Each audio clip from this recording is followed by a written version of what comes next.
Hello.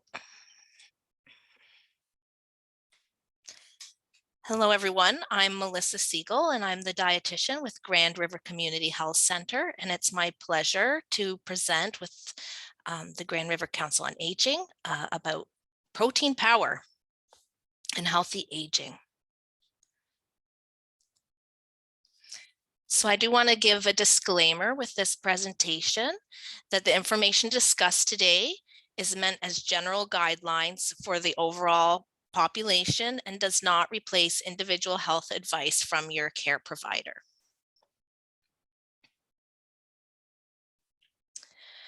So what's important about discussing this today?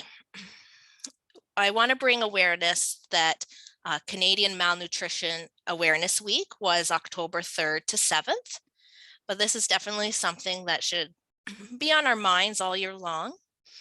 And from their research, they show that 1 in 3 older adults have difficulty meeting their nutritional needs. And this can be for a variety of health reasons or socioeconomic reasons like income, access to food, ability to get to the grocery store, ability to cook,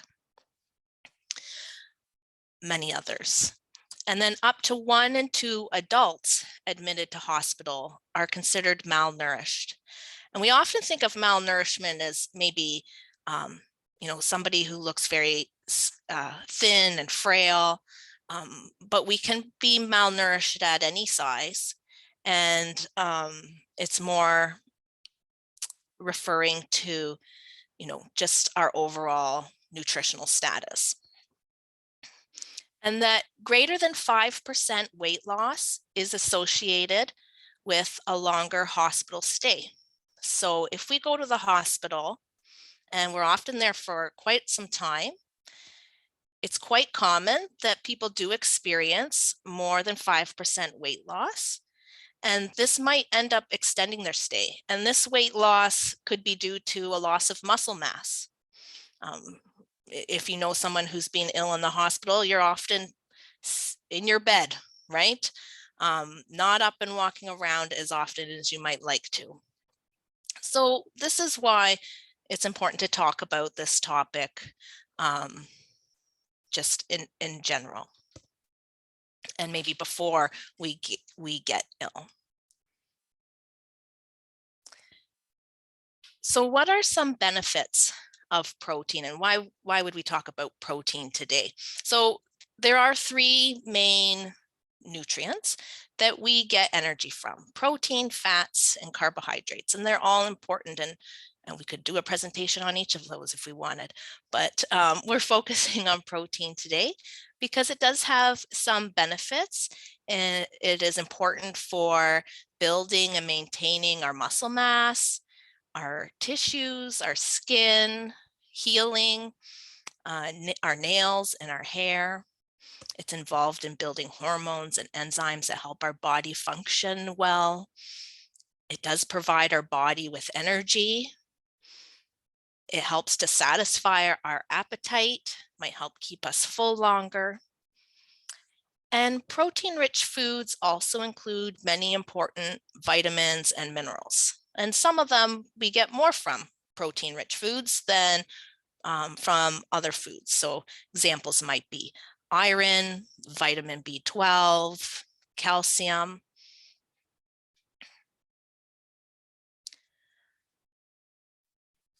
So what are some food sources of protein? I think often we think of animal protein first. That comes to mind. So things like your chicken and poultry, fish, maybe red meats like beef, lamb, pork, goat, all those other sources.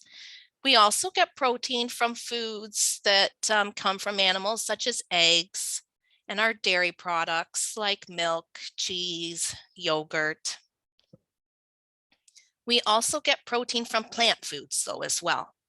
So we can eat a vegetarian style diet, which means we limit certain animal food sources, all of them or some of them.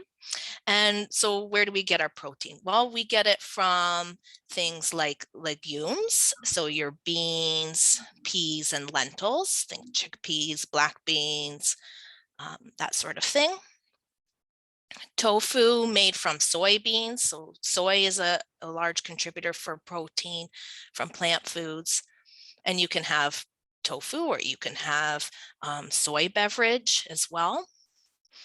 We have nuts and seeds and nut butters, so peanut butter, almonds, cashews, all those things, pumpkin seeds, many others that also provide some protein.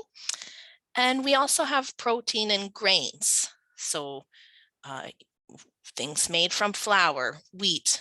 If you have heard of the term, gluten before.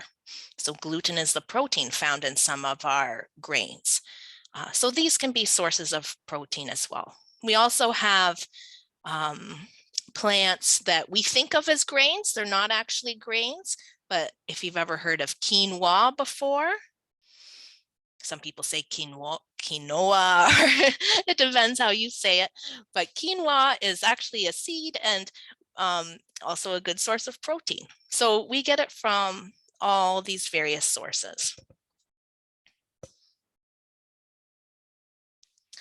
And because we can get it from many different sources, if we eat kind of the 3 meals a day, varied diet, foods from all the food groups, most of us don't actually get too little protein.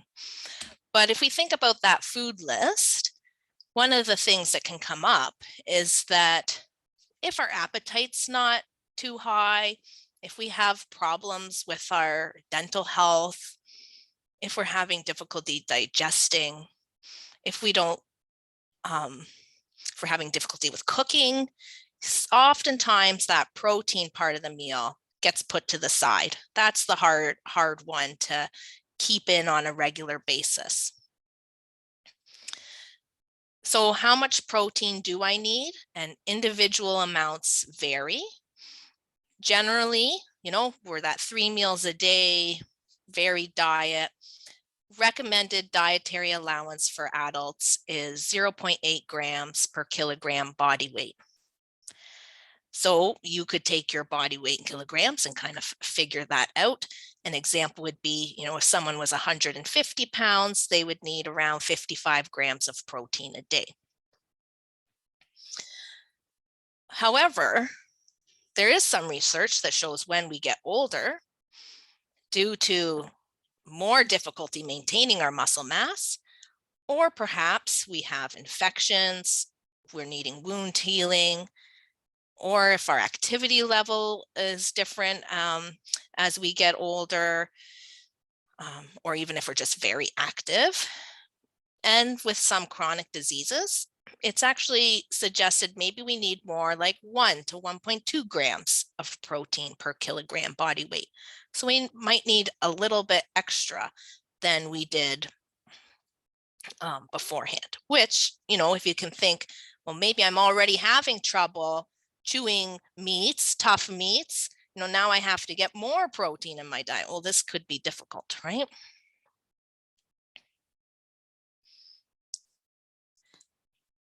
So then how can I get enough protein? Well, we can think about in general terms. Health Canada does suggest that we try and aim for a quarter of our plate to come from those protein-rich foods we discussed. And a quarter of our plate come from whole grains. So these would be food groups that would allow us to get in more protein. We can also think about having some protein-rich foods at each of our meals and snacks. We could make freezer meals or kind of do some batch cooking, meal planning, so that we have some meals on hand when we don't feel like cooking. Along that same lines, if we're buying prepared meals from the grocery store, we might look for meals that have some kind of protein-rich food included in them. And one tip can be to eat smaller but more frequent meals through the day. So if our appetite's low or we have difficulty eating larger portions, we might just have to think about spreading things throughout the day.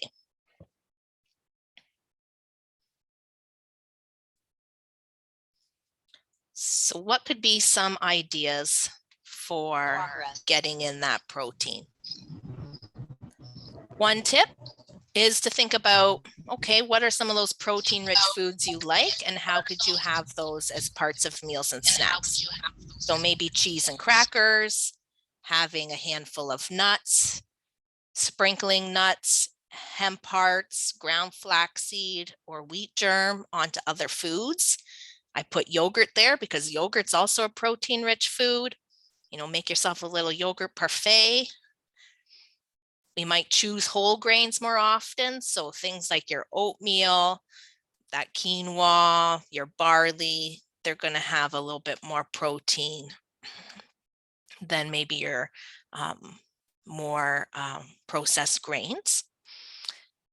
We could think about spreading some nut butter on toast or on things that you don't even think about. Maybe you spread it on pancakes and waffles and pita breads and different kinds of things. And we can also look at our plant foods, like how could we add more beans or lentils to our diet? Things like lentils blend very well into other foods, so into soups or sprinkling them on top of salad, or you know, adding it to your ground beef mixture. You're just going to bump up the fiber and the protein in other meals. I'm sure everyone would have lots of ideas themselves as well. So what if I have trouble getting enough protein? Well, you can always talk to your doctor, and hopefully they send you to a dietitian to talk about ways to help you to increase your intake. You can contact a dietitian through your family physician. And I notice here I spelled dietitian wrong. That's a shame. But you can also find a CHC or a community health center in your area that would have a dietitian who might be able to see you. And I'll also give you a contact place at the end of this presentation.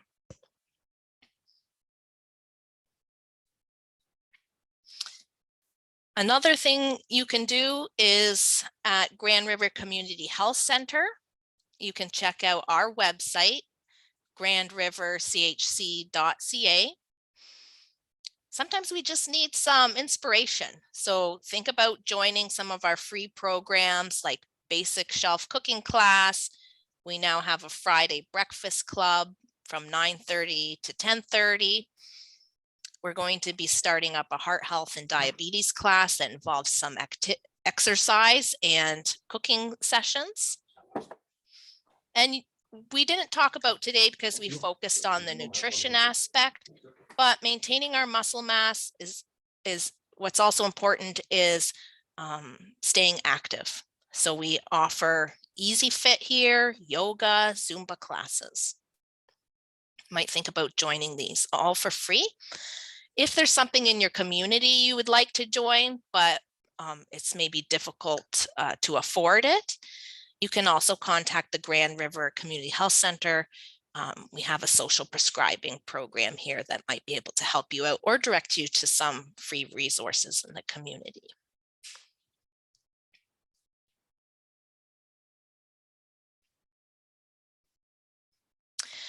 And if you would like some more information, so this is the resource I was going to tell you about, was unlockfood.ca. This is by Dietitians of Canada. And you can go on there and find lists of protein-rich foods and snack and meal ideas. They also have a telehealth number you can call, so you could speak to a dietitian on the phone for free of, you know, I would like to know how to include more protein in my diet, and they'd be happy to help you. I also really like the website pulses.org. So Canada's one of the leading producers of pulses. So that's your beans and lentils, chickpeas and black beans and that sort of thing. And this website will tell you how to put beans and lentils into every food you could ever imagine for every meal of your day. So if you want more plant-based ideas, which is one of the things that Health Canada does now recommend, this is a great website to get started.